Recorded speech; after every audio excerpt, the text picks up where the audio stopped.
자, 안녕하세요. 반갑습니다. 오랜만에 뵙네요. 네, 제가 어젯밤에 너무 늦게 자서 피곤한 감이 좀 없지 않아 있는데, 그럼에도 오늘 좀 힘을 내서 같이 아 방송을 좀 진행해 보도록 하겠습니다. 오늘 주제가 바로 '나의 미래 배우자를 어떻게 분별할까.'에 대해서 함께 지금 오늘 나누려고 해요. 혹시 기혼자 계십니까, 여기? 미혼자가 대부분이시죠? 미혼자가 대부분이실 것 같아요. 연애 중이신 분도 계세요, 혹시? 자, 아무튼 뭐 괜찮습니다. 연애를 하는 분이시든 그 기혼자분들은 뭐 배우자 분별법 이제 필요 없겠죠.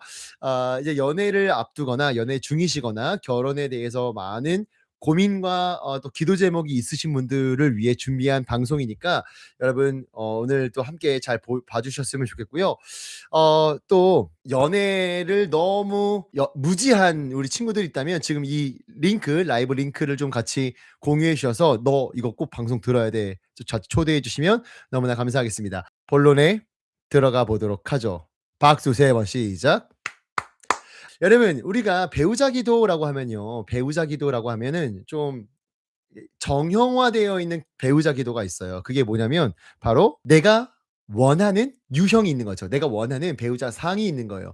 예를 들면 배우자 기도라고 했을 때 첫 번째, 일단 3 대째 믿음의 집안이어야 돼. 두 번째, MBTI는 ISFJ이어야만 해. 뭐 이런 거 있잖아요. 그리고 일단 외모는 안용재 목사님보다 쪼끔 더 잘생겨야 돼. 뭐 많이 없겠지만 뭐 이런 분들, 이렇게 뭔가 내가 원하는 위시리스트가 있어서 그 위시리스트를 두고 기도를 하는 사람들이 있어요.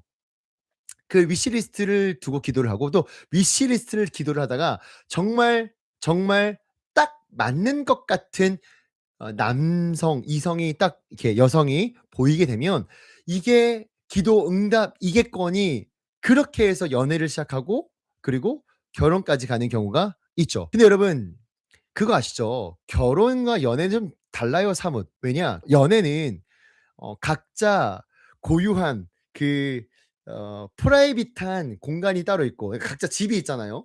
뭐 동거를 하지 않는 이상 내가 얼마든지 내 연약함, 내 어떤 모남, 내 어떤 투박함 이런 것들을 숨기거나 감출 수 있어요. 근데 결혼은 또 다르거든요. 결혼은 거의 뭐 진짜 같이 살기 때문에 내 연약함을 감추거나 뭔가 숨길 수가 없는 영역들이 진짜 많아요. 그렇기 때문에 위시리스트를 두고 기도했을 때 그런 대상이 나타났다고 할지라도 실상 결혼을 하면 진짜 딴 사람과 결혼한 것처럼 느껴질 때도 있다라는 거죠. 여러분, 많이 오해하실 수가 있는데 제 이야기는 아니에요. 네, 여러분, 저도 뭐 기혼자지만 초조해서 마이크를 올렸네요.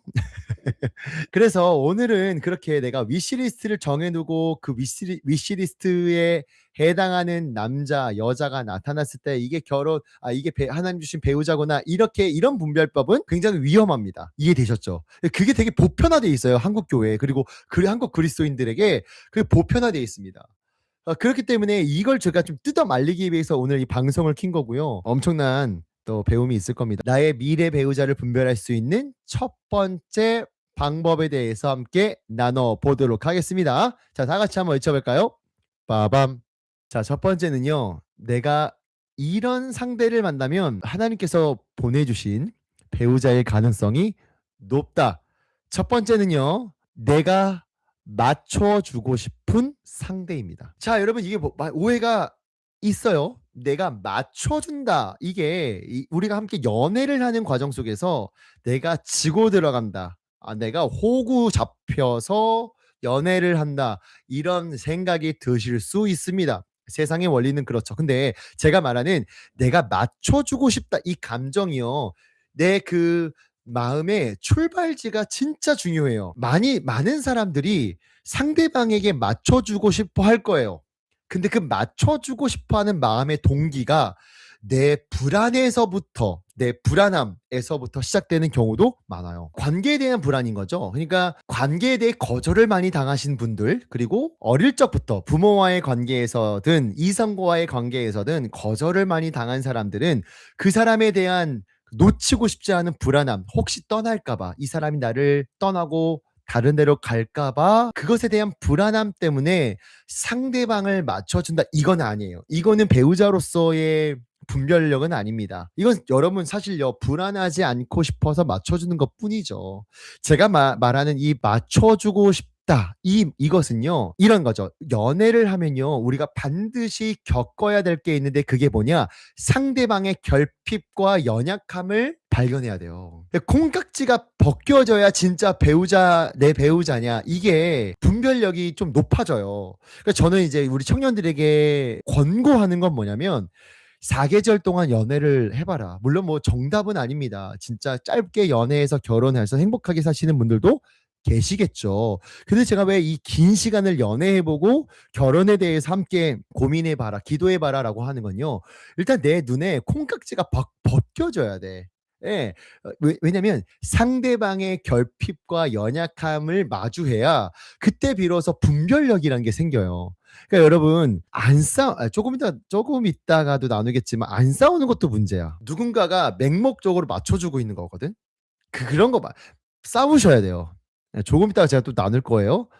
다투셔야 돼요. 이게 막 서로 상처 주고 진짜 모난 말하고 이런 다툼이 아니라 갈등이라는 건 상대방의 연약함을 마주할 때 생기는 게 갈등이거든요. 이거는 뭐 연애뿐만이 아니라 공동체 안에서도 동일해요. 공동체 안에서도 함께 팀워크가 생기고 함께 연합하는 과정에서 함께 동역하는 자들의 연약함을 마주해야 되는 필수 과정이 있는 거죠. 하물며 함께 평생 살아가야 할 배우자를 분별할 때 이런 연약함을 발견하고 마주하는 과정이 반드시 필요하다라는 거죠. 자, 왜 이게 필요하냐면 상대방의 결핍과 연약함이 보여야 그 상대방의 결핍과 연약함을 내가 채워주고 싶다라는 마음이 드냐 안 드냐가 분별력이 생기는 거예요. 왜냐?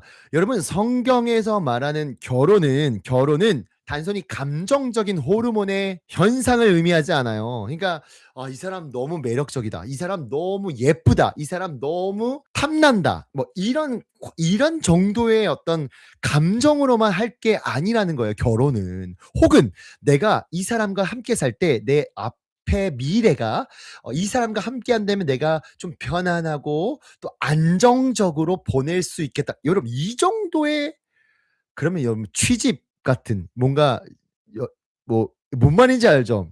제가 이제 신학교 다닐 때 신학생들이 주로 "누구랑 결혼하고 싶냐?"라고 물어보면 같은 학교 유아교육과의 애들과 여자애가 "결혼하고 싶다."라는 얘기를 많이 해요. 왜냐?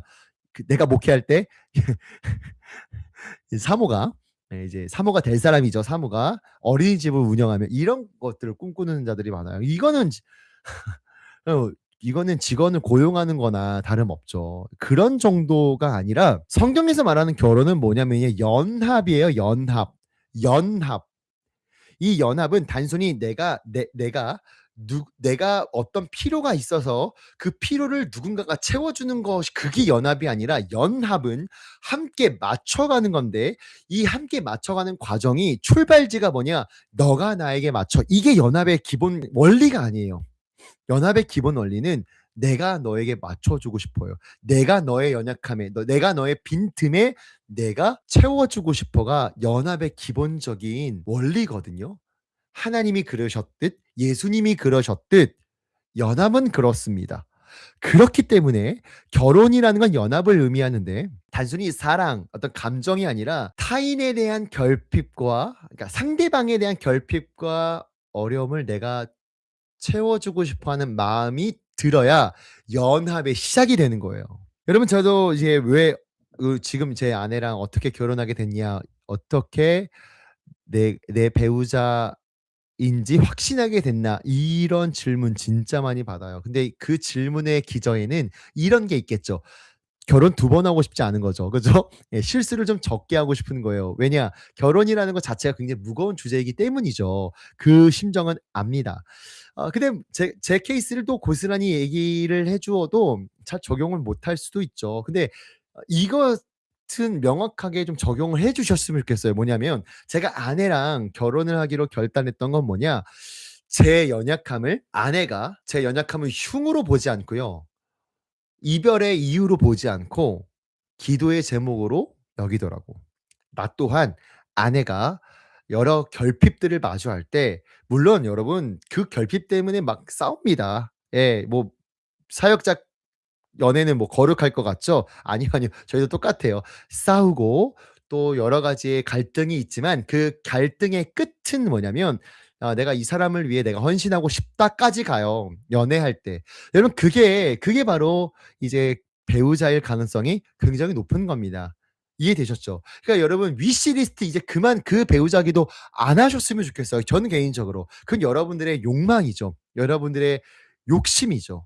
예. 여러분들이 더 좋아하고 맞춰주고 싶은 자와 결혼하세요. 자, 그럼 우리 두 번째로 넘어가 보도록 하겠습니다. 자, 두 번째 다 같이 한번 외쳐볼까요? 빠밤. 자, 두 번째는 뭐냐면 바로 연애할 때 서로 다듬어지는 과정이 있는가. 여러분 기본적으로 부부라는 공동체를 성경에서는 집, 가정, 그러니까 연합된 어떤 하나의 집으로 많이 봐요. 근데 성경에서 집을 묘사할 때, 건강한 집을 묘사할 때 에베소서에 이런 말씀 있죠. 모퉁이 돌 대신 예수님을 중심으로 성령 안에서 하나가 되어 서로 돌이 이렇게 쌓여져 가는 모습들. 그래서 그 유명한 찬양 있잖아. 하나님 안에서 우리 서로 이어져 주가 거하실 성전이 되네. 모퉁이 돌 대신 예수와 하나 되게 하신 성령 안에 함께 지어져 가네. 이건 교회 공동체에도 적용될 찬양이지만 이건 가정 공동체에게도 적용될 이야기예요. 여러분 모퉁이 돌이라는 게 우리는 잘 와닿지 않아요. 모퉁이 돌은 유대 사회에서 건축할 때, 집을 지을 때 쓰는 아주 중요한 돌이었죠.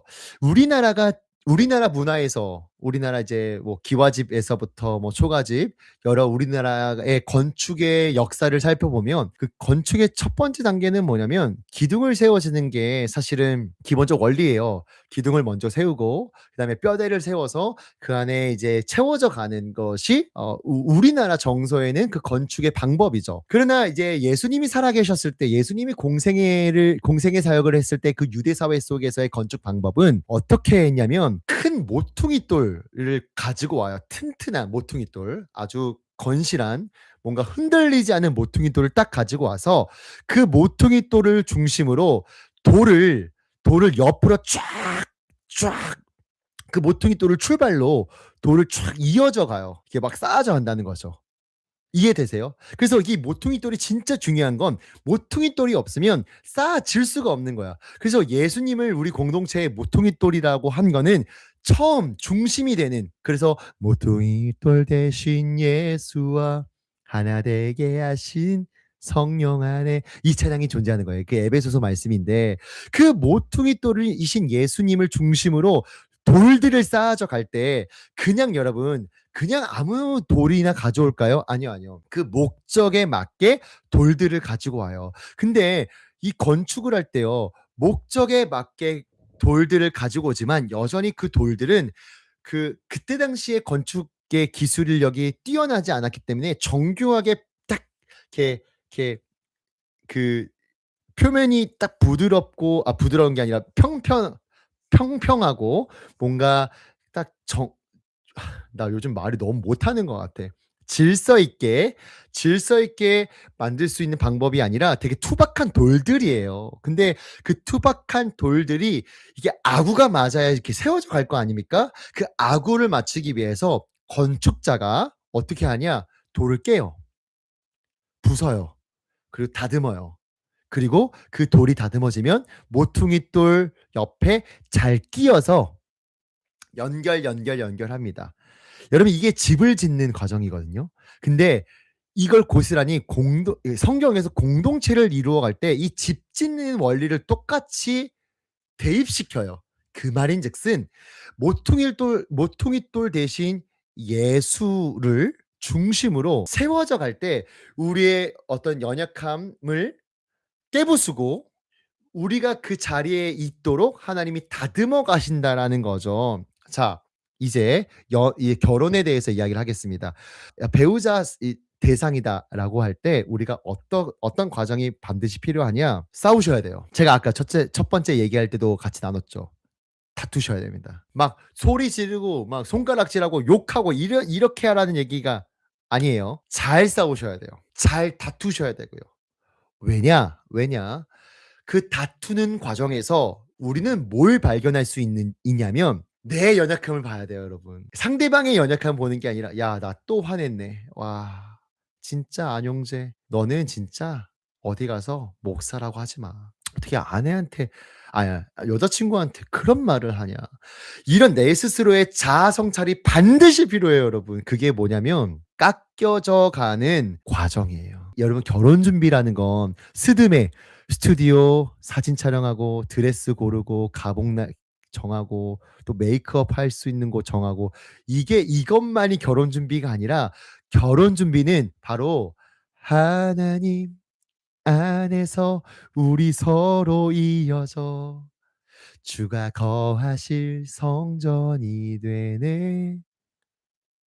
모퉁이 돌 대신 예수와 하나 되게 하신 성령 안에 함께 지어져 가는 깎여져 가는 근데 여러분 이거는 연애 때만 할 게 아니라 결혼을 해서 평생 깎여져 가야 돼요. 그러니까 내가 '아 이 사람 나랑 결혼해야 될 상대인가?'라고 우리 체크를 하려면 싸우는 과정에서 저 사람의 어떤 고쳐야 될 것, 저 사람의 문제만 보인다면 난 모르겠어. 근데 싸우고 나서 내가 고쳐야 될 게 보여. 내가 다듬어져야 될 게 보여. 내가 하나님 안에서 이 다툼 속에 깎여져 가는 게 느껴져. 그러면 여러분 배우자 이 사람과 함께 지어져 갈 수 있는 가능성이 있다라는 거고 이 사람이 배우자일 수 있다라는 걸 여러분에게 좀 말씀드립니다. 자, 여러분 오늘 지금 이제 마지막 한 개 남았는데 어떠세요?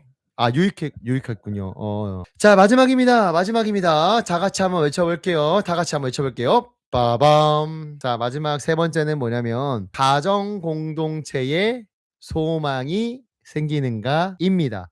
다시 한번요. 가정 공동체에 소망이 생기는가이죠. 여러분 생각보다 많은 사람들이 그 결혼이라는 제도, 그러니까 결혼이라는 걸 내 개인의 유익으로 사용하는 경우들이 되게 많은 거 알아요? 그러니까 이런 분들이 계세요. 결혼을 하면 일단 타인으로부터의 시선, '아 쟤는 왜 결혼 안 해? 쟤는 왜 문제 있는 거 아니야?' 이것을 좀 자유해지고 싶어서 결혼을 하는 사람도 은근히 많아요. 그리고 내가 이 사람과 결혼을 해서 아까도 제가 다뤘지만 안정적인 미래가 보장되기 때문에 내가 좀 편안해지기 때문에 결혼을 하는 경우도 있죠. 그뿐만 아니죠. 남자들은 이 여자의 외모, 어떤 외형적인 모습 때문에 어떤 정욕으로 결혼을 하는 경우도 있습니다. 동의 다 하시죠? 자매도 그렇고 형제도 그렇고 어떤 외형적인 어떤 매력을 느껴서 그 정욕 때문에 결혼한 경우들, 그리고 미래에 대한 불안을 잠재우기 위해 안정적인 삶을 위해 결혼하는 경우도 있죠. 여러분 이거는요 지극히 개인적인 유익이에요. 개인적인 유익. 여러분 개인적인 유익만 생각한다면 저는 개인적으로 그래요. 라임 아닙니다. 개인적인 유익만 생각하는 사람들은 결혼 생활 많이 불행할 거라 생각해요. 하나님이 가정 공동체를 그러니까 결혼이라는 제도를 만드시고 부부라는 관계를 만드시고 그 안에서 공동체가 누릴 수 있는, 그러니까 가정 공동체만이 누릴 수 있는 기쁨을 만들어 놓으셨어요. 그거는 내가 내 유익을 챙기고 '아 난 저 사람을 통해서 내 안정적인 미래가 보장될 거야.' 이런 정도의 기쁨이 아니에요. 여러분 제가 이제 자녀가 둘 인데 자녀가 낳고 난 다음에 피로도가 잠깐 졸았습니다. 제가 너무 졸음이 왔어요. 네. 뭐 자녀가 두 명이 생기자마자 피로도가 엄청납니다. 제 아내는 여기 등에 부항을 떴어요. 너무 불쌍해.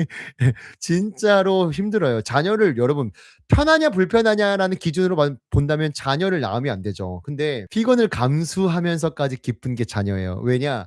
가정에서 누릴 수 있는 기쁨이 있다니까.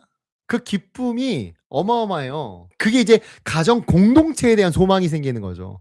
여러분 불편하냐 편리하냐, 내가 안정적이냐 죄송합니다. 불안정하냐, 이렇게 내 개인의 유익으로 기준으로 본다면 혼자 사세요.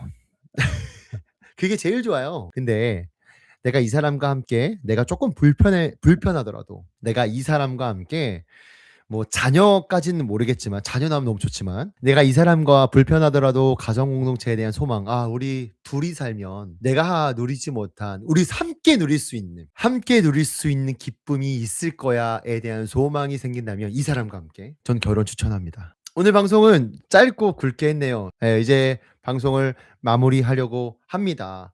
여러분 오늘 저 오랜만에 방송을 켰는데 여러분 많이 들어와 주셔서 너무너무 감사하고 그 안용재의 주일 라이브 유튜브 구독해 주시면 대단히 감사하겠습니다. 자, 오늘 방송 여기까지 하도록 하겠습니다. 여러분 대단히 감사하고요. 인스타그램 DM 기다리고 있겠습니다. 안녕.